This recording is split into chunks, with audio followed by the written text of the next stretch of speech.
Olá pessoal, tudo bem com vocês? Nesta nossa aula vamos tratar de um assunto muito importante onde ele nos fala sobre a fórmula do binômio de Newton. E essa fórmula do binômio de Newton, ela é aplicada, logicamente, dentro de um binômio, que é quando nós temos dois elementos algébricos separados por uma soma ou por uma subtração. E além disso, esse binômio está elevado ao número n qualquer, sendo que esse n ele é sempre igual ou maior do que 1, beleza? Então vejamos, nós temos sempre dentro do binômio de Newton n mais 1 termos. Deixa eu te mostrar aqui com um exemplo como é que a gente verifica isso. Repare que eu tenho x mais y, que é um binômio, pois é uma adição de dois termos algébricos elevado à terceira potência. Isso quer dizer então que o valor do n está de acordo com o expoente e aqui nesse caso ele vale 3. Se ele vale 3, olha lá, vou ter 1, 2, 3, 4 termos, dos quais eu nomeei aqui, ó, T1, T2, T3 e T4, que é justamente a ordem de cada um dos termos.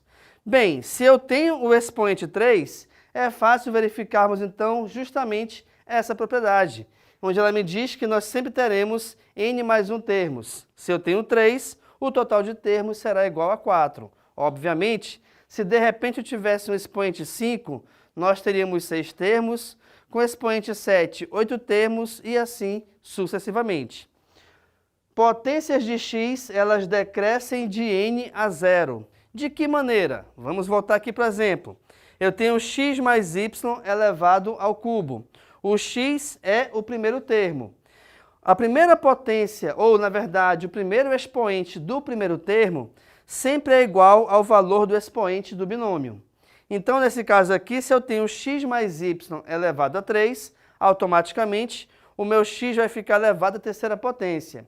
E por que que decresce? Porque a cada termo que passa, reparem que o expoente vai decrescendo o seu valor. Então, tem expoente 3, expoente 2, expoente 1 e expoente 0 referentes ao elemento x.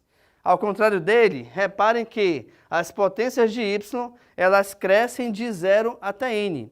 Então, o y é o segundo termo, obrigatoriamente. O valor de y, aqui no caso, que é o segundo termo, certo?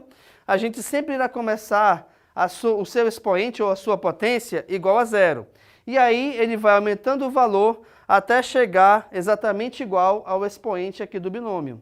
Então, aqui nesse exemplo, como o expoente do binômio é igual a 3, veja que eu vou ter expoente 0, expoente 1, expoente 2 e expoente 3.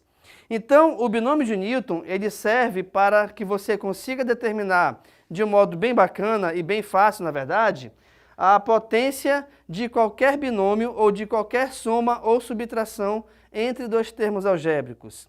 E para isso também nós temos uma ajuda muito importante do triângulo de Pascal. Pois esse triângulo de Pascal, as suas linhas, elas são equiparadas de acordo com o expoente. Como assim? A primeira linha, na verdade, ela é de acordo com o expoente 0, a segunda linha com o expoente 1 e assim sucessivamente. Então, nesse caso, se eu tenho aqui para determinar x mais y elevado ao cubo, cada coeficiente, que são esses valores que eu estou colocando aqui em alaranjado, vai acontecer o quê? A posição da linha sempre é de acordo com o valor do expoente mais 1. Então, aqui, se o expoente é 3, 3 mais 1 é 4, lógico. Então, vou considerar a quarta linha. Vejamos. Primeira, segunda, terceira, quarta linha. E essa quarta linha, ela possui 4 elementos nela, que é justamente a quantidade de elementos de acordo com o binômio quando ele está elevado à terceira potência. E aqui os seus valores são 1, 3, 3 e 1.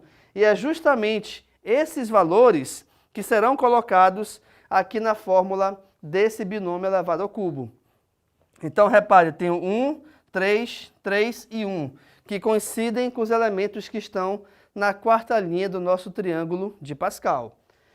E aqui, olha lá, nós temos o seguinte, coeficientes são números binomiais, ou seja, eles coincidem numericamente com as combinações. Como assim? Na verdade, esses valores aqui dentro do triângulo de Pascal, eles são resultados de combinações de acordo com as suas posições dentro do triângulo de Pascal, tá bom? Então, aqui nesse exemplo que eu coloquei para vocês, eu peguei um valor elevado à terceira potência.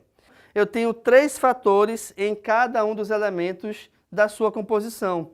E, além do mais, ainda teremos que resolver as potências referentes a cada um desses fatores, para aí sim, finalmente, nós determinarmos a fórmula referente ao cubo de 2 termos, aqui no exemplo, tá bom? E essa fórmula, como eu falei agora há pouco para vocês, essa fórmula ou forma de resolver e montar um binômio, ela vale para um binômio com qualquer valor de n, ou seja, com qualquer expoente, de modo que ele seja maior ou igual a 1.